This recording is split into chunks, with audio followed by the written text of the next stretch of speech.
What comes to your mind when you hear the words virtual learning? Do you think of a mysterious faraway world in which you take on an avatarian persona? Or discover new information as you socialize with other creatures? Or is virtual learning your own home where you learn in real time on a computer from professors in faraway places? Virtual learning is all of that and much more. It's online education in a learning environment where teacher and student are separated by time or space or both.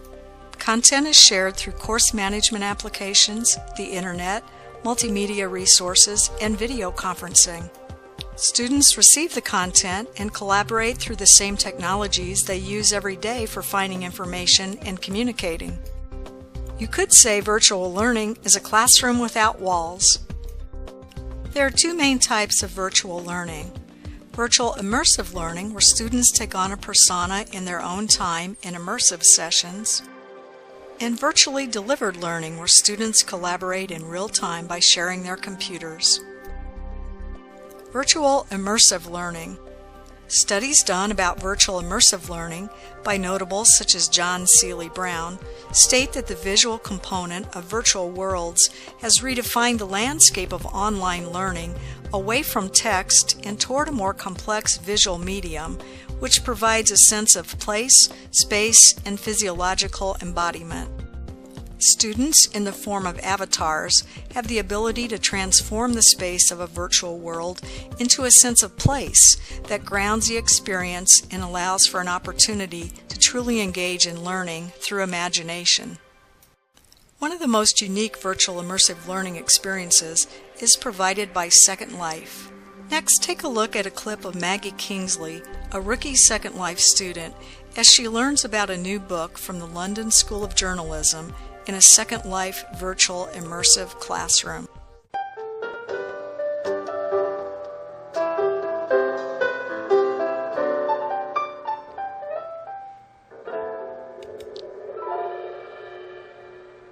Today's guest is Don Elwell.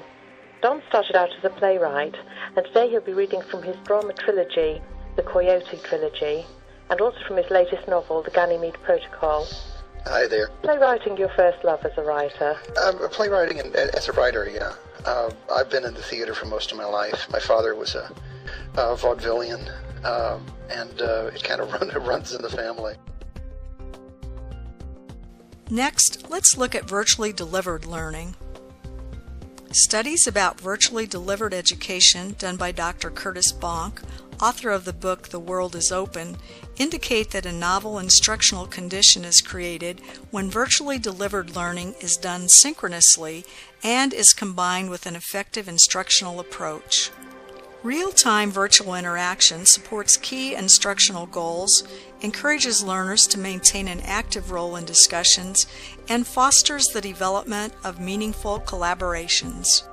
One of the most popular virtually delivered learning software is Adobe Connect Pro, formerly known as Macromedia Breeze. Take a look at a brief clip from one of Dr. Bonk's Indiana University master's level class sessions delivered virtually through Adobe Connect Pro. Surveys, rating, report generation tools, polling.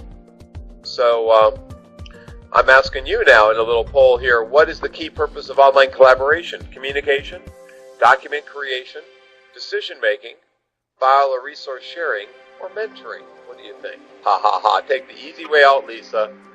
It's a forced choice response, there's no F involved. Well, you know, it's used here in our Center for Disabilities. They used it in a lot of team meetings. In fact, I took my entire class there a couple of times. You may be surprised to hear that more than 1/4 of all U.S. higher education students now take online courses. A recent Sloan report found that in the fall of 2008, over 4.6 million students were taking at least one online course, a 17% jump from 2007 to 2008. Who are these 4.6 million people? The overwhelming majority of 82% are studying at the undergraduate level, with only 14% taking graduate level courses, and the remainder in some other for-credit courses. Why do they do it? Is it for you? To help you decide, listen to testimonials from people who are currently engaged in virtual learning courses. I like the idea of using Adobe Connect in the classroom because even I'm not in the same physical space with the students or the instructor, I can interact with them in a real time. And also we can do video chat and text chat, and also you can bring in the guest speakers and record the session for those who cannot attend the meeting, and also distribute the link so that we can always access to that link whenever we want to. And we can also share files through Connect and even share our desktops. These tools are hugely effective. They're simple, they're inexpensive, and the technology is very reliable. And what I have found in the last several years as these have been used in my organization, and I think that's probably true of a lot of organizations, the skill sets on how to use them have gone up fairly quickly, so that the ability to host but have participants share their knowledge and collaborate is huge. For instance, you can see in the upper right hand corner my name is mentioned, but I can change the rights to this to be presenters, and I do that all the time. People will typically say, Steve, or I'd like to share this thought, or I have an example, or I have a picture, or I have content, or I have knowledge. And literally it's so simple and seamless. It's though as they were in the room with you.